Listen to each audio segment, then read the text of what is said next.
everyone. Welcome back. This is episode 3 of Decoding Wealth. I am your host, Daniel Duhart. This show is all about providing education and information to help you grow your wealth. Today, we're going to talk about protection, protecting your family, your business, and your future. It's always great to have a strategy in place to grow your wealth, but you want to make sure that you have the proper protection in place to complement that. That's just as valuable as well. My special guest for today has worked with a number of individuals, families, and entrepreneurs to make sure that they have that protection in place. So I want to go ahead and introduce Miss Mia Martin, insurance professional. Thank you for having me, Daniel. Mia, how are you today? Doing fantastic, fantastic. How are you? Great, great. Well, I know that you are very, very passionate about what you do, and you work with a number of different clients. You have a wide base of people that you work with. But before we go into it and really talk about how you help people with establishing that protection, I'd like for you to just give us an introduction about yourself and what ultimately led you to become an insurance professional.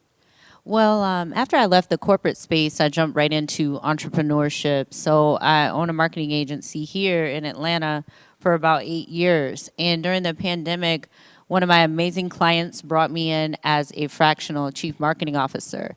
And that client is in the insurance business. And so I learned the business inside out while being there and really grew passionate about the ability to help people and communities and organizations. So I guess I caught the insurance bug and got my license and jumped right in. Right, right. Yeah.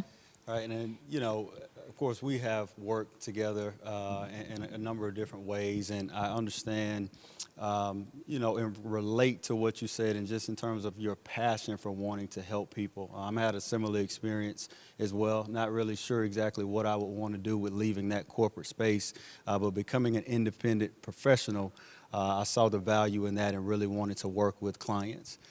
So I know today we are decoding a couple different things. So we're talking about protection as a foundation, but protection for your family, for your business, and then ultimately for your future. So let's start with protecting your family. What does that mean to you when you hear protection for your family? Protection for my family just means making sure that they're taken care of if something happens to me. So you are your biggest asset. And if something happens to you, who's going to take care of your family? So there's so many different products that are out there and solutions to help you plan for a better future, whether it be protecting your mortgage. Right. There's products that can help you with that.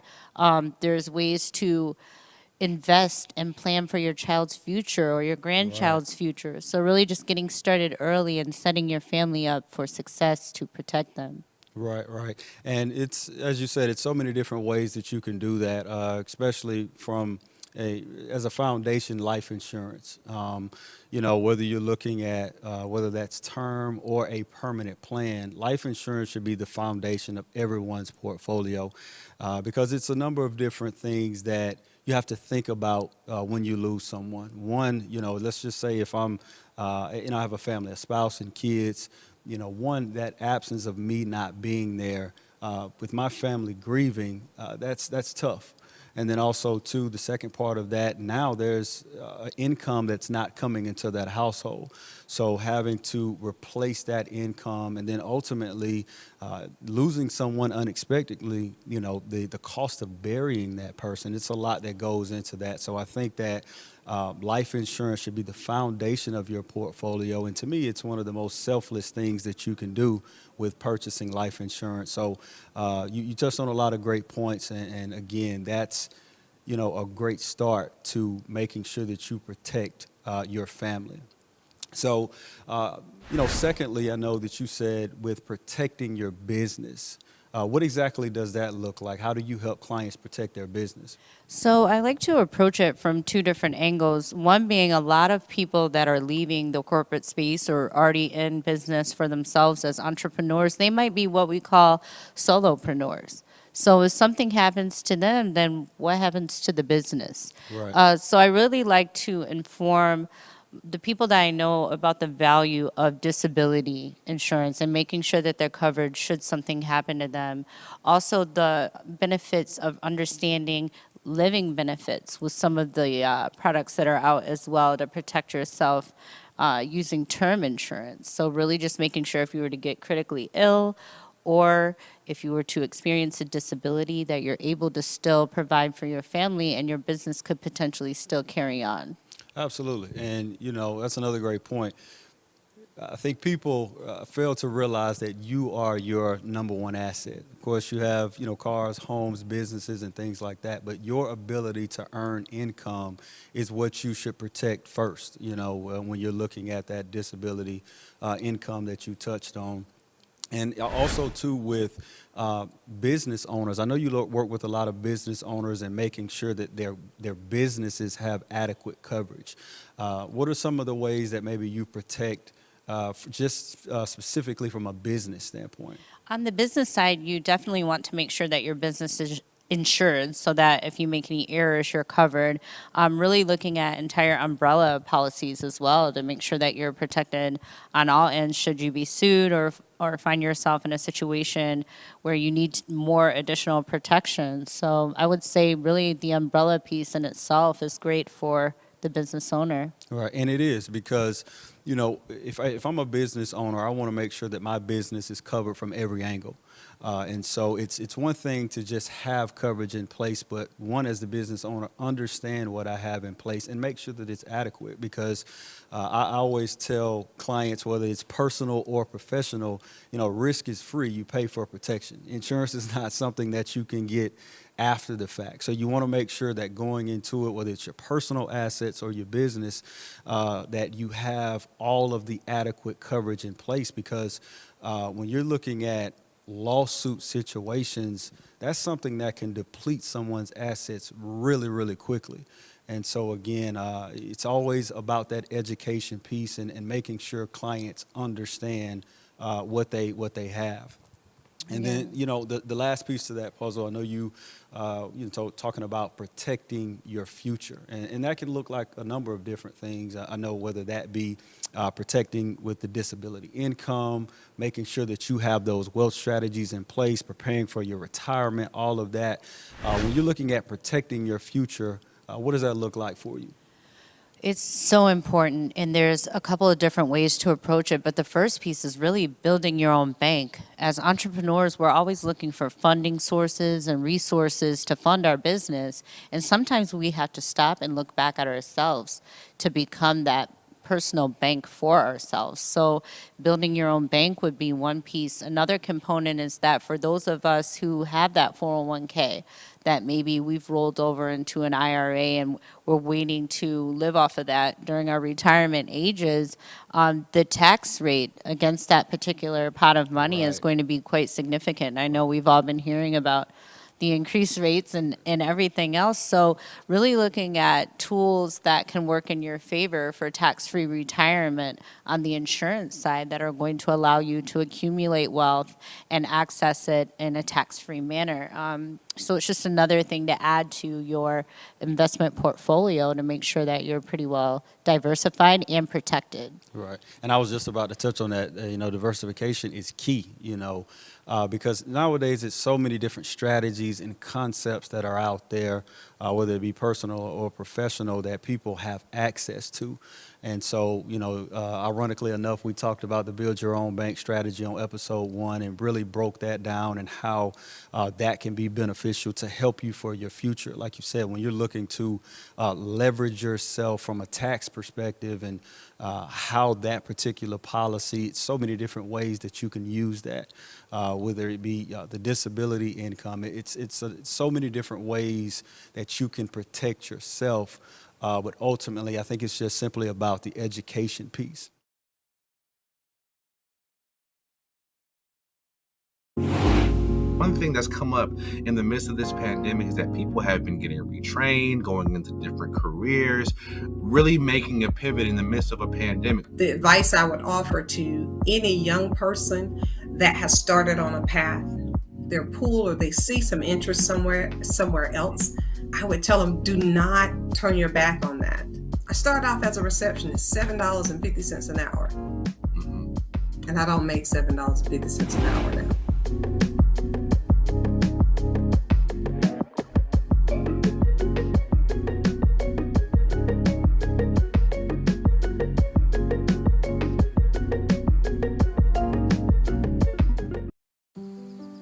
Dad, I need your help asking Jessica to prom. Of course. Love is like the ocean. You have to tread the Oh, waters. Dad, that's not the kind of help I needed. Hey, Jessica. Will you go to prom with me? Yes. You don't have to be perfect to be a perfect parent. Thousands of teens in foster care can't wait to share their first with you.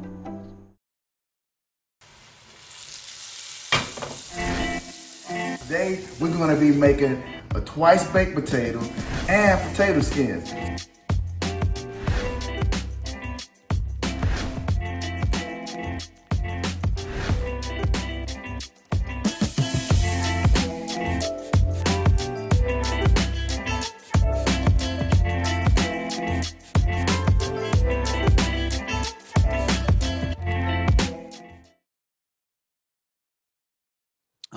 One other thing that I wanted to touch on, I think that in today's times, there's so many people that own their own business or are entrepreneurs.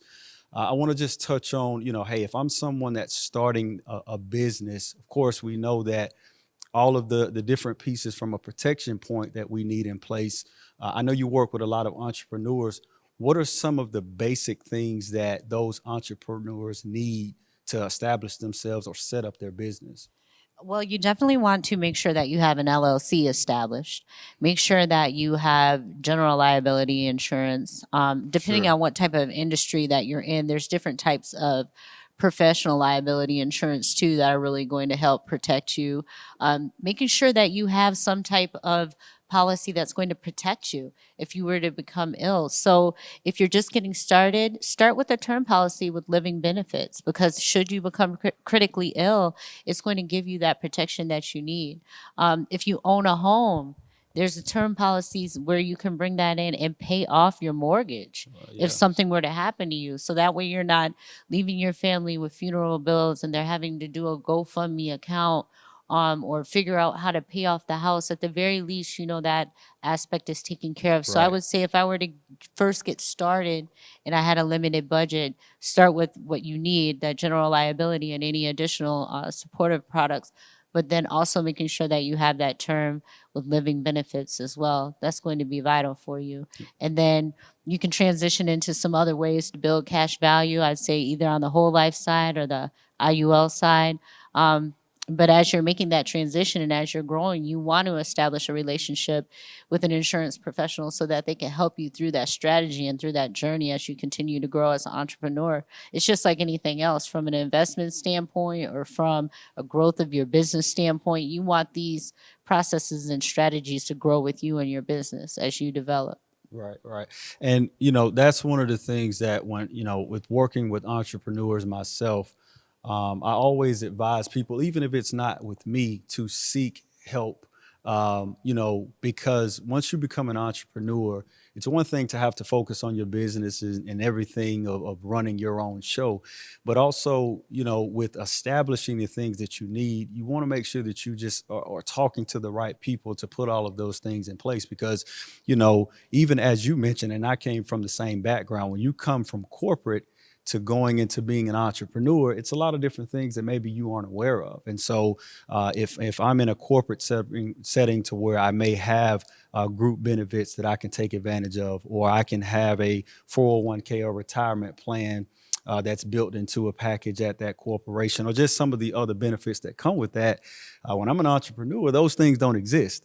And so, whether it's a solo 401k, having health insurance or life insurance, because all of those things, once you leave that corporate setting, they're not transferable into you becoming a entrepreneur or a business owner. So, those are some great points as well too. And again, in today's times, it's so many people that are becoming entrepreneurs, and I think that that basic information and knowledge is what they need. So, as we talked about a lot today around protection. When you first meet with that, entrepreneur or business owner, or just anyone that may be listening, is there just, where does that start? What does that look like when you have that initial conversation with that client? The initial conversation is really around me just trying to get to know them and what their goals are.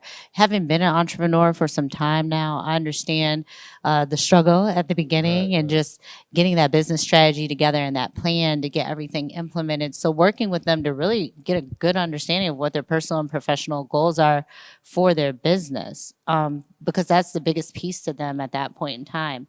Then, trying to figure out what their financial goals are, what type of money they would need to maintain or enhance this lifestyle later in life? What do they want for their children? If they do not have children yet, are they planning to? And what type of things do they want to plan for them in the future? Do they have to take care of their parents at some point in That's a good time? point. Are there any other people in their family or friends that they have to support and take care of? What is their health like at that point in time, and what's potentially available to them? So it's really a relationship where Yeah. you're getting to know someone to identify what's going to be best for their life and their business to really help them strive and move forward. Because for those who are entrepreneurs and maybe still in the corporate space too, a lot of times, to your point, you get all these great benefits, Yeah, but then is it enough? Because if that's you true. need a certain amount or you want to live a certain type of way when you get older, or there may be some things that you have to pay for along the way that take away from your funding, then you may want to be looking into ways to build your own bank through whole life insurance as well as um, IUL policies and things of that nature. Yeah. Right. And I love that approach with how you really want to connect with your client. I think that, and it's not just, in the insurance space, it's really any industry. I think that you have so many people nowadays that are just trying to push a product at people. And so for you to take that consultative approach to where, hey, I want to get an understanding of what's important to you, whether that's personal or either professionally. And then from there, once you hear what's most important to them, you then, put all of the pieces of the puzzle together for them to help them accomplish that. So, building that relationship and that connection is key. And I'm sure that, it probably helps you, with just having longevity with your client. So taking that approach, I'm sure that clients would really appreciate it. I know I would, when I'm dealing with someone that's providing a service for me. So I love to hear that. Well, Mia, I really appreciate your time today, just talking about a number of different things as they relate to protection and how you go about dealing with your client, how that relates to someone's overall wealth portfolio. In closing, is there anything that you would like to leave the audience with around just establishing or making sure that they have that proper protection in place? Knowledge is power, and any qualified great insurance agent will sit down and talk to you. So take out the time. You owe it to yourself and your business, most importantly, yourself and your family, to be knowledgeable about all the resources that are available to you. It's very surprising, oftentimes, how many people do not know about some of these amazing resources, and that's why we're here today, is to Right. make sure that you know. So I'm excited to hear from anyone that's out there that has questions about how they can better protect themselves, their business, as well as their family. Right. Yes. Well, for all of those that follow the show, Mia touched on a quote that I referenced in the first two episodes, which is knowledge is power. And I really believe that applied knowledge is true power. And as she alluded to, you want to make sure that you're taking the information that you have at hand and applying it to your situation. Again, whether that's for you personally or for you professionally. Again, it's all about the information and what you do with it. So keep that in mind. Mia, thank you so much for, again, taking the time out to help decode this topic around protecting your family, your business, and your future, excuse me. Mia's social media handles will be at the bottom of the screen. Also, too, if you have any questions or comments that you want to drop below, we would love to hear from you and get feedback around this particular topic. Stay tuned for upcoming details around episode 4. Again, thank you for tuning in for Decoding Wealth.